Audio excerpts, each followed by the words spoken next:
Bismillahirrahmanirrahim. Excellencies, ladies and gentlemen, colleagues, it's an honor to be here virtually with you. Let me start with words of heartfelt thanks. Thanks firstly to the government of Finland, Minister Haavisto and Ambassador Tlas, for your exceptional stewardship of this process. Let me thank the United Nations, His Excellency Guterres for joining us today, Ambassador Lyons for co-chairing, and Madam Valavoya for making the conference facilities available. Let me thank the government of Switzerland, Mr. Cassis, for your historic and exceptional hospitality. Mr. Borrell, thank you for honoring us with your presence and for the principled support of the European Union. A series of principles and values that will guide the world and ensure Afghanistan's stability and prosperity through the peace process. Thank you, Vice President Saleh. Thank you, Vice President Danish, members of the Cabinet, the Supreme Court, Parliament, and Minister Zargandiwal and Minister Atmar and your colleagues at the two ministries for preparing the work of this conference, to which all Afghan officials and stakeholders have been involved. On behalf of the Afghan people, I would like to thank the international organizations who've worked with us over the years to advance our development agenda, including the Asian Development Bank, the European Union, the IMF, and the World Bank, and all of the bilateral donors for whom Afghanistan has consistently been among their top priorities, including our foundational partner, the United States, as well as Australia, Canada, Denmark, the European Union, Finland, Germany, Japan, Italy, the Netherlands, Norway, Sweden, and the United Kingdom. To the governments of Germany, the United Kingdom, the European Union, France, and Japan, thank you for partnering with us over the years to host and convene 12 conferences that have been critical to Afghanistan's trajectory. Thank you, India, for your commitment of over $2 billion during these years. We're also grateful را فرصت دادید که باعث خادمینتان از شما نمایندگی کنید. And I'd like to thank the First Lady of Afghanistan and all the women of Afghanistan for making history. I would like to ask for a moment of silence in honor of victims of conflict, those men, women, and children who have senselessly been murdered. Latest at Kabul University, the center of learning, hope, and nurturing of our youth.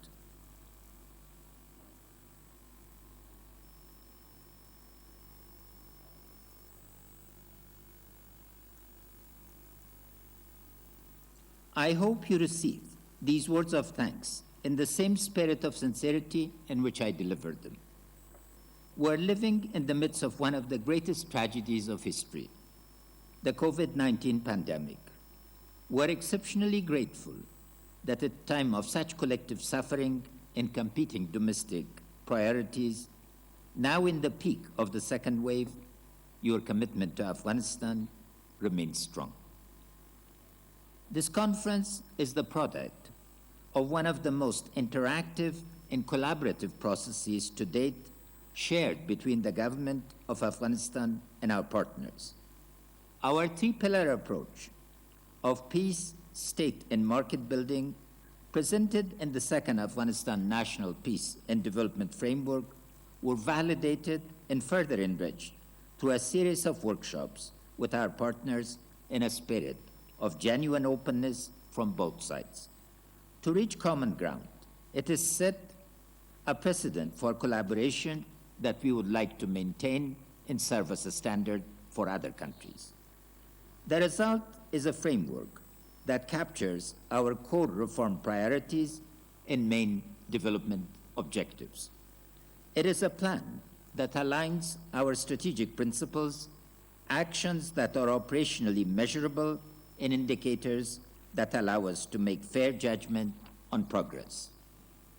Such a plan is critical in today's world of turbulence, uncertainty, and fast-changing realities. It allows us to look ahead. I've spent the past several years of my presidency in listening mode. My colleagues and I have traveled 85 times to the provinces where we've met citizens from all walks of life, men, women, and youth, working in all sectors of government and civil society across cities and villages. Prior to COVID-19, we hosted 5,000 Afghan citizens a month at the presidency in Kabul.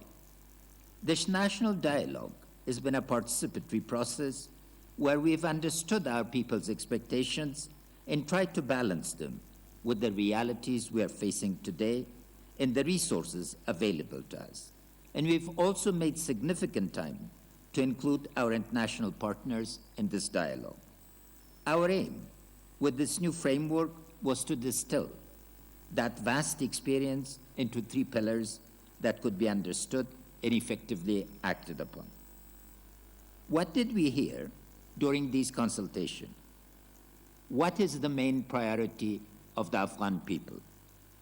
A demand for peace. Today, we, the Afghan people, government, and international community, share a vision of a sovereign, unified, democratic Afghanistan at peace with itself, the region, and the world, capable of preserving and expanding the gains of the past 2 decades. This is not just the ultimate objective of our negotiation with the Taliban in Doha, but more importantly, it's also the ultimate goal of the work we do every day within the halls of government to meet our development objectives. There are 2 channels we must simultaneously nurture in order to create peace. One is peacemaking and one is peace building. In Doha, our negotiation team is working on making peace, and responsibility for ushering the peacemaking process forward is now in the hands of the 2 negotiating teams at the table. But before the negotiators got to the table, the Afghan government made huge contributions to furthering the peacemaking process.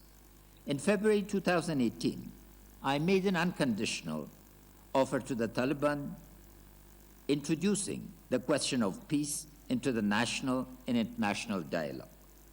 The Afghan people had not dared to think of peace as a possibility until the unprecedented 3-day ceasefire of June 2018. In 2019, the Loya on peace created a framework and a mandate for negotiations.